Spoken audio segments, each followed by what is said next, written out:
Welcome to your daily dose of crypto. In today's news, we'll be diving into the German government's Bitcoin sell-off, Bitcoin's long-term holders' recent selling trends, bearish predictions from analysts on Bitcoin, the record inflows for spot Bitcoin ETFs, and the nearing conclusion of the Ripple versus SEC lawsuit, all while XRP sees a significant price rally.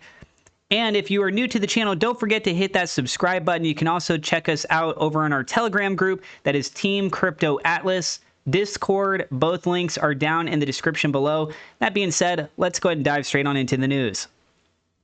On July 12th, the US-based spot Bitcoin ETFs saw their highest inflows in over 5 weeks, totaling $310 million. Leading the inflows were BlackRock's iShares Bitcoin Trust with $120 million and Fidelity Wise Origin Bitcoin Fund with $115.1 million, as per Farsight Investors data. Bitwise Bitcoin ETF followed with $28.4 million, and Grayscale Bitcoin Trust had a rare inflow day of $23 million.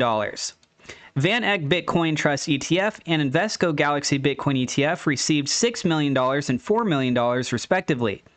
Other ETFs like Hashdex, Franklin Templeton, Valkyrie, and Wisdom Tree saw no inflows. Since July 8th, the total inflows reached $1.04 billion, and since their launch, spot Bitcoin ETFs have garnered $15.8 billion in net inflows.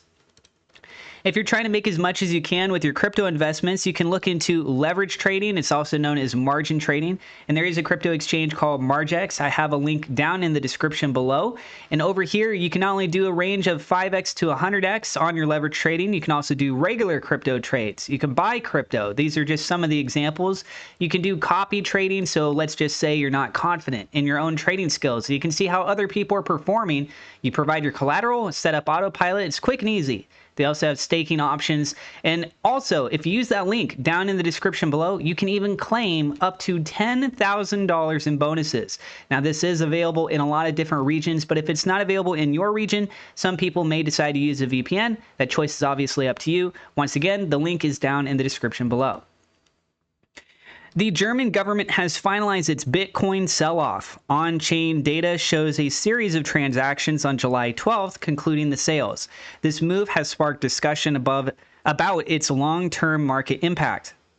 Arkham intelligence data reveals that on July 11th, the government sold 2,700 Bitcoin on exchanges like Kraken, Bitstamp, and Coinbase using institutional services for transactions. They received 4,169 Bitcoin back, suggesting attempts to manage the sell-off effect. Additional sales include 748.25 Bitcoin to Cumberland and 2,300 Bitcoin to Kraken. The final sales involved 3,049 Bitcoin to an institutional service and 752.17 Bitcoin to flow traders. Bitcoin's price rose slightly from $57,232 to $57,896, and then subsequently seen around $57,811. Despite the short-term impact, experts foresee long-term growth as the market adjusts to these sales. And recent on-chain data indicates that Bitcoin's long-term holders have been selling, possibly contributing to Bitcoin's bearish momentum. An analysis by CryptoQuant shows significant spikes in the exchange inflow coin days destroyed, or CDD metric, which tracks the movement of dormant coins to exchanges. A coin day accumulates when one Bitcoin remains dormant for a day. When these coins move, their coin days reset to zero, and this reset is tracked by CDD. The exchange inflow CDD specifically measures coin days destroyed via transactions to exchanges. The chart reveals substantial spikes in exchange inflow CDD this month, suggesting that long-term holders have moved large quantities of Bitcoin to exchanges, likely for selling.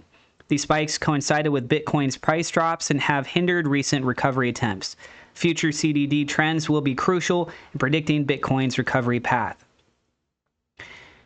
Analyst and trader Justin Bennett expresses a bearish outlook on Bitcoin following its drop to a 5-month low. On the social media platform X, Bennett suggests Bitcoin is forming a rising wedge pattern on the 4-hour chart, a typically bearish signal indicating potential further declines. Bennett's analysis implies Bitcoin could drop to just above $50,000, with $57,800 being a crucial support level. He states, quote, "But to me, $57,800 is the last line of support for Bitcoin bulls before those $53,000 to $54,000 lows come into play again, possibly even $50,000. Hold $57,800 and get back above $58,300 and $60,000 is next. But again, this price action isn't very convincing so far." Similarly, the pseudonymous analyst Immortal believes the crypto market may not see improvement for a couple of months, stating, quote, "The last 120 days have been a shakeout. They're stealing your coins. They are preparing for round 2 of the bull market. Shakeout is not over. 2 more months." I'll be going over the price charts here in just a moment, but we have one more news update, and this has to do with that of XRP and Ripple and the SEC. The Ripple versus SEC lawsuit is nearing its conclusion, with XRP holders and the crypto community anticipating a final judgment from Judge Annalisa Torres. Lawyers have discussed settlement possibilities and the likelihood of an order on the anniversary of the summary judgment.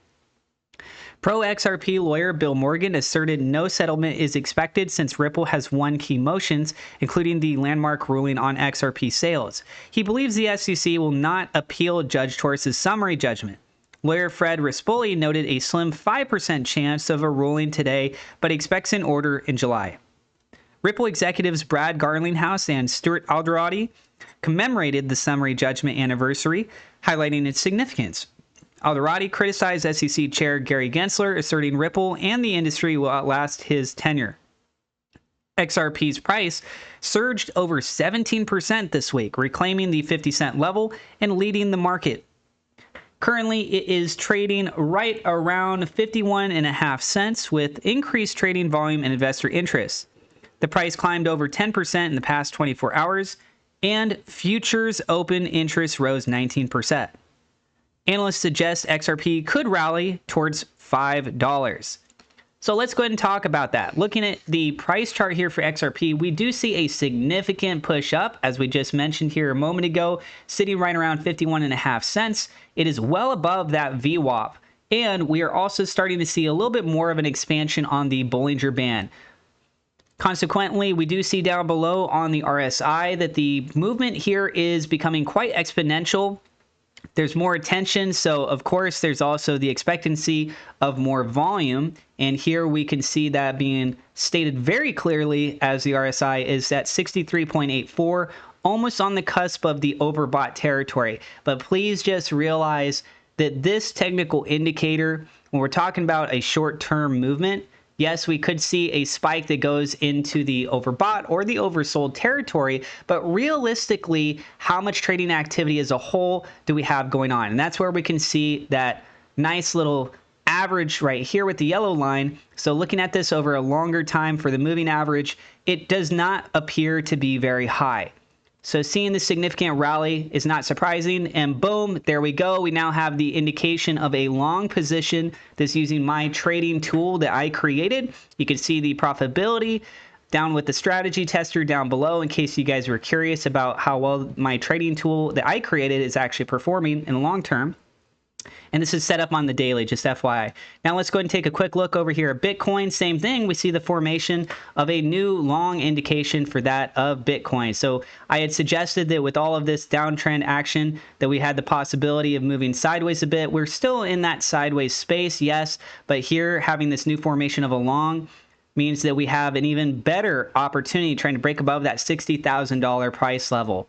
We also see that the RSI is starting to climb up a little bit. It's still not even at the median zone, so Bitcoin has plenty of room to still grow. That 60,000, definitely keep an eye out on that. I also keep an eye out for a low of around $51,500. But right now, I am very bullish, very optimistic on these crypto. Now, let me know what you guys think about this down in the comments below. As you guys can clearly see, green as far as the eye can see, or at least in this window screen, right? So if you're new, don't forget to hit subscribe. Also, I appreciate you guys so much. If you do support me over on Patreon, for as little as $1 a month, it's really appreciated. And a double shout out thank you to Victor Vegas being a higher level patron, my YouTube members for your support as well. can find the links to those as well as the other material from mentioned before in the video down in the description below. God bless you. Don't forget to hit subscribe. We'll see you in the next episode.